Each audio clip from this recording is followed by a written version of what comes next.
coup, je m'appelle Rémi Barbet, je suis étudiant en Master 1 à la Gaming Business School. Et donc j'étais ici en 3e année et je viens de rentrer en Master.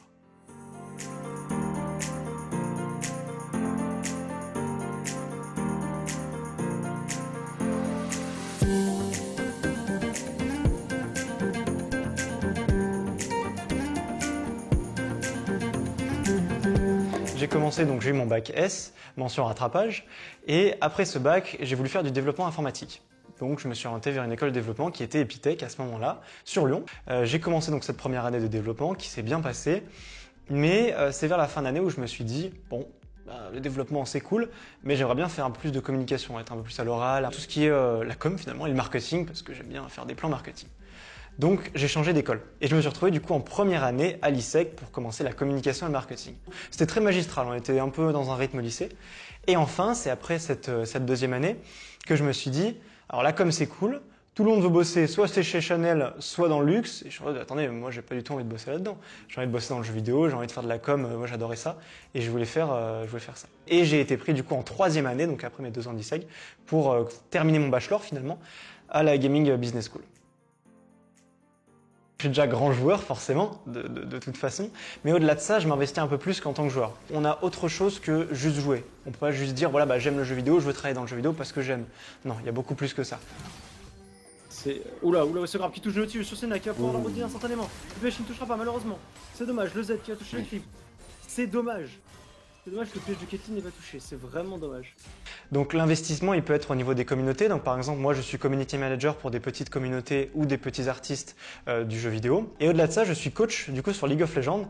Alors j'ai atteint récemment un assez bon rang sur League of Legends. Et du coup, je me suis dit, être bien classé, c'est cool.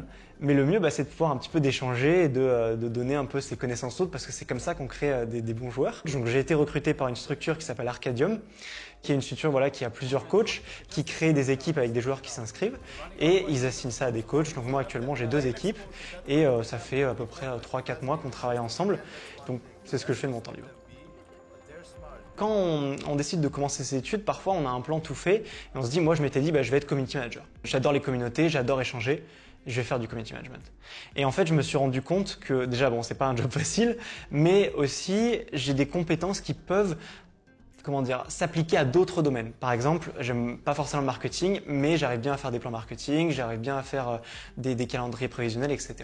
Donc il fallait trouver un job qui pouvait à la fois matcher mes compétences et ce que je voulais faire. En rencontrant quelqu'un dans le jeu vidéo, qui notait ma soutenance de stage, il faisait un job qui s'appelait Product Owner. Et en fait, ce job, c'est un petit peu le milieu entre la communauté, c'est-à-dire gérer la communauté, etc. et en même temps préparer le plan marketing du jeu. La technique et la communication. Et c'est ça qui s'appliquait plus à mes compétences et c'est vers le travail que je suis en train d'aller, c'est ce que j'essaye du moins, je reste un petit peu le community manager, c'est un peu mon piédestal, ma base, mais j'essaie de m'orienter un peu vers ce job de product owner. On a tous un petit peu un objectif différent quand on vient dans la Gaming Business School. En tout cas, moi, la mienne, ça a été déjà le réseau de l'école. Ça, c'est le numéro 1 parce qu'aujourd'hui, quand on postule à des offres de jeux vidéo, la dernière ligne, c'est toujours « vous êtes passionné pour le jeu vidéo, vous avez un attrait pour le jeu vidéo, vous y connaissez dans le jeu vidéo ». Du coup, il faut pouvoir mettre en avant ce background-là et dire « moi, je m'y connais, je suis pas juste un joueur, je m'y connais, je suis un professionnel du secteur ».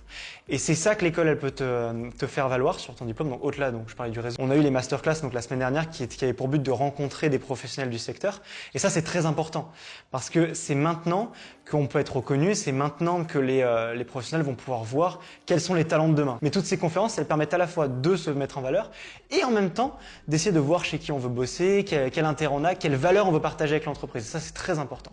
Donc je pense que la Gaming Business School, c'est ça, c'est faire valoir sa passion pour le jeu vidéo, son professionnalisme dans le jeu vidéo et se faire connaître du secteur et connaître le secteur.